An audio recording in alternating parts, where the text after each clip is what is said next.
Well, if you guys are anything like me, you were very confused by that Broncos-Cowboys game. Did not see that coming. Honestly, score like that, if you would have told me that was the final score, I'd say, yeah, the Cowboys throttled us. Who knew? Did not see that coming, like I said. Anyway, I'm about a week and a half behind on this stuff, so we're gonna skip the Broncos rant. They did great. We got some interesting stuff coming for the next week, because we did some not so great things all game long. Anyway, let's jump right into the week in review. Here we go. Diggs in a son of a bitch. Diggs in a blanket's fall from grace continued this last week as he took a 20-point beating at the hands of running with scissors. Apparently, they're sharp, and they stabbed him. In the battle for booze supremacy, whiskey business proved exactly why American whiskey is better than that weird limoncello stuff. 50 freaking points. 144 to 94. Whiskey business slyly just kind of sneaking up the standings. Is she gonna do this again? Is this year one? I didn't see it coming in year one. Somebody better stop her. Jonathan Grizz continued her little scoring binge, throwing up another 131 points to take down Wind Me Up, Let Me Go. Barely. Only a 7 was, oh my god, mental math, fuck. Only a 6 point, no, shit, that's not right either. It's a 5-point win, 131 to 126. We're gonna end it there. The battle for the top spot in our league happened this last week. A little brotherly battle.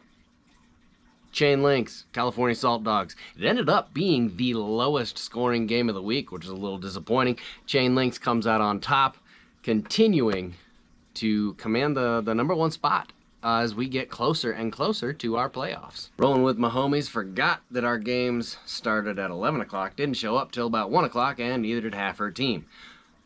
Once again, posting the lowest score of the week, losing 111 to 68 to some fabulous ramen noodles. And in our final game of the day, me, the commish. My game, the one everybody's here to listen about. That didn't make sense. That's bad English. My game, the one everybody tuned in to hear about. That's right. I did the unthinkable. Yet again. Now I'm sitting at 4-5 after a 7-point win over the Colorado Wolfhounds. What? Still couldn't break 100.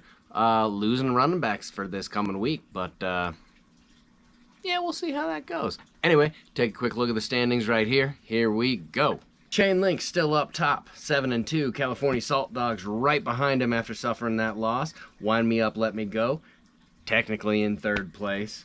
Whiskey Business sitting in fourth. Running with Scissors also in that tie. Diggs in a Blanket still up there. And then you get away from the winning records and you get people right below at 4-5. Jonathan Grizz, Colorado Wolfhounds, myself, the commish, Baltimore's Groundskeepers, and Limoncello Cello. Fabulous Ramen Noodles, 3-6. Rolling with my homies is rolling up the back end of the league at 2-7. Before we leave you guys tonight, I'm going to show you guys exactly what I do on Thursday, on Saturday night, and sometimes Sunday morning. Alright, this is managing a dozen teams. It's not as hard as you think. It's actually very, very simple if you let it be simple. Don't overcomplicate things. Don't do all this extra crap that you're gonna burn time doing. Just keep it simple. Makes life easy. Alright, check it out. Alright, so I know I promised this last week, but here is how I manage all a dozen of my teams. And it stopped at a dozen, mostly just because I got lazy towards the end of the preseason and didn't go any farther. So I just oh my God. All I do is pop open the ESPN app, click on Fantasy Home, and I start at the top. Our league pops up first. All I do on man, this is not gonna look good. Basically, all I'm doing on Thursday is I scroll and see if I have anybody who plays on Thursday. Just looking at purely the day that everybody plays. Go to the next team. Do I have anybody who plays? No? Go to the next team. Check it. Nope. Okay. Next. Next. No. Next. Next. And what makes this pretty easy is that the majority of my teams, I focus on a similar player pool. So I don't have to know literally everybody's schedule because I've got very similar-ish rosters. Now, there's going to be some differences based on the position that I'm drafting in, all this and that. But as you can see, that doesn't take very long. I do the exact same thing Saturday night.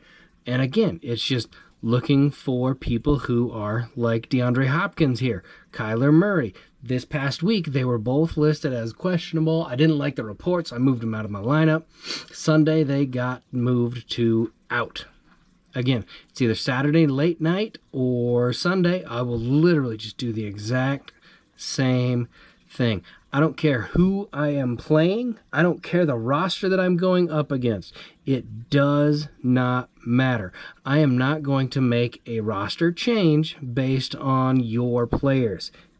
Because again, my players, they're not going to affect your offensive players. It doesn't matter. Typically, I don't know who I'm playing in our league until Thursday. And even then, Thursday, I'm just going through here. I'll pull up, again, just go to my fantasy home, click on the football icon, and I can scroll through my scores. It's super quick. I'm not looking at my roster. I'm not looking at your roster because I don't care. Your roster doesn't matter. And there, I just blew through all 12 teams. I went through all of the rosters, told you exactly how I run through this. Again, it's really not that complicated. Don't make it more than it is. If you're spending honestly, if you're spending 5 minutes on each roster, I think you're spending maybe too much time. And to be completely honest, I don't know who everybody else in the league is playing most of the time. I don't actually go through and scroll like this in our league until maybe Sunday evening. Because again, I can't do anything. Nothing I can do can change anything that anybody else does. I can't change the players. As superstitious as I get during the Broncos games, I can't change a dang thing. Nothing I do by staring at my screen will help. Didn't help Tyrod Taylor get more than 3.4 points. Didn't help Henderson get more than 8. You know, I can look at my bench. What's that going to do me? Nothing. So, honestly, and you'll see I'm very active, in air quotes, on the Smack board most Sundays. And here's what I do. You start off at the fantasy home screen. I will pop in. I get here. I can see my roster. I can see exactly what they're scoring, see everybody's points, and I can see if anybody has been moved to a different injury status, if they're out or not. Then, all I do is I click here. I'll click on League and see the chat, see who's talking. If most of the time it's just me because y'all are lazy.